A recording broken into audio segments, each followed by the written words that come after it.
On this channel, I upload English listening videos for different levels every day. You can improve your English by listening. If you're ready, let's begin.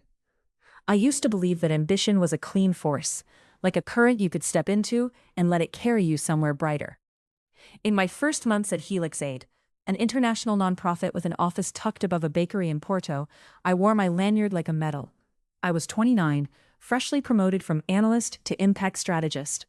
And the title felt like proof that my anxious, scholarship-built life had finally paid off. Helix Aid wasn't glamorous, but it had a story people wanted to believe. Clean water systems in drought-prone regions, community partnerships, measurable results. We spoke in numbers because numbers traveled well. They fit into donor newsletters and conference slides. They made suffering legible to people who preferred to help from a distance. 2 weeks before the annual donor summit in Geneva, our director, Alvaro, called a late meeting. The office smelled of burnt espresso and printer ink, and the city outside was already leaning into night. On the screen, he displayed a graph that climbed with satisfying confidence. 48,000 beneficiaries this quarter, he said, tapping the line with a laser pointer. If we present this right, we secure the Horizon Foundation's renewal. That keeps 3 field programs alive. I stared at the figure until it stopped being impressive and started being familiar. It resembled a number I'd seen in an earlier draft, one I'd flagged as inflated. After the meeting, I waited until most people had left. The bakery downstairs turned off its lights, leaving only the glow of our monitors. I opened the dataset again and traced the logic like a detective who already knows the culprit. The beneficiary count had been harmonized by merging 2 categories that weren't meant to overlap: households reached and individuals served.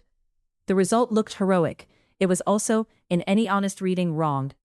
I sent a message to Inez, the senior data officer, asking if she had a minute. She arrived with her hair still damp from a rushed shower, coat half-buttoned, eyes sharp despite exhaustion. "You saw it," she said, not as a question. "It's not a rounding error," I replied. "It's architecture." She leaned against my desk, arms crossed. "Alvaro calls it narrative consistency. He'll say donors don't fund uncertainty, they fund confidence. And we're manufacturing it." Inez exhaled slowly, as if she'd been holding her breath for months. "I tried to fight it last year. He reminded me I'm on a temporary contract. He didn't need to say more." Her words landed with the weight of practical fear. Mine was different.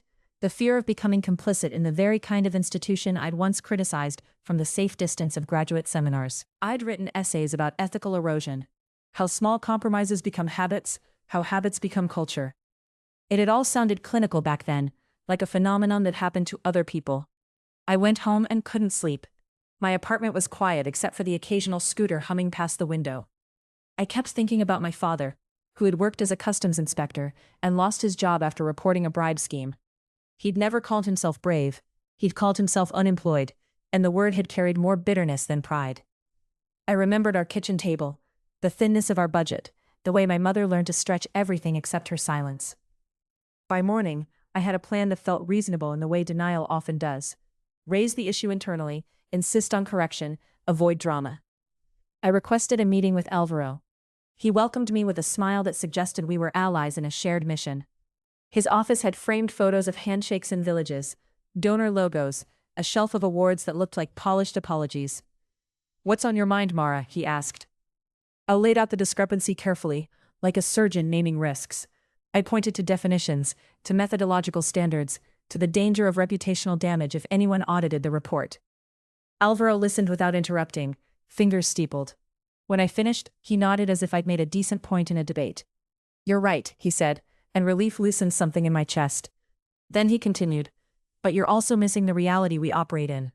The communities don't get water because we are pure, they get water because we are funded." "That's not a justification," I said, and my voice sounded smaller than I wanted. "It's a responsibility," he countered. "If we lose Horizon, a clinic closes, a pipeline project stalls. I'm not asking you to lie, I'm asking you to understand the difference between precision and survival." He slid a printed draft across the desk. "We can add a footnote about methodology. Quietly. No one needs a headline.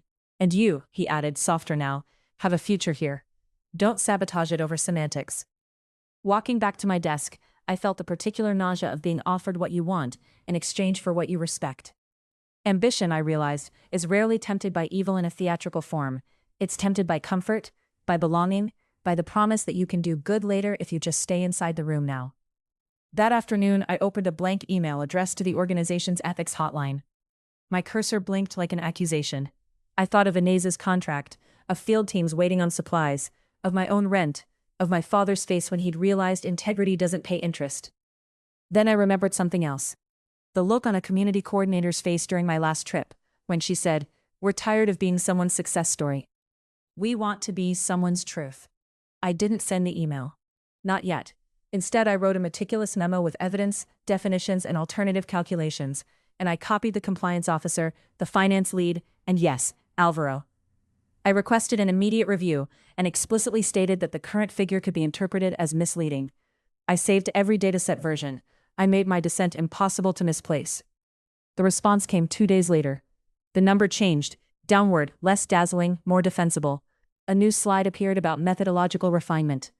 No one called it a correction. No one apologized. But the lie, at least, had been deprived of its shine. At the summit we still won the renewal, though the applause sounded thinner in my memory than it did in the hall. Back in Porto, Alvaro avoided me for a week.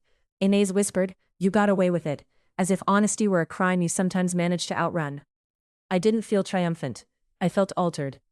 Now when I hear people praise Helix8's impact, I still feel proud, but it's a wary pride, one that understands how easily good intentions can become a cover story. I learned that ethics is not a single heroic act.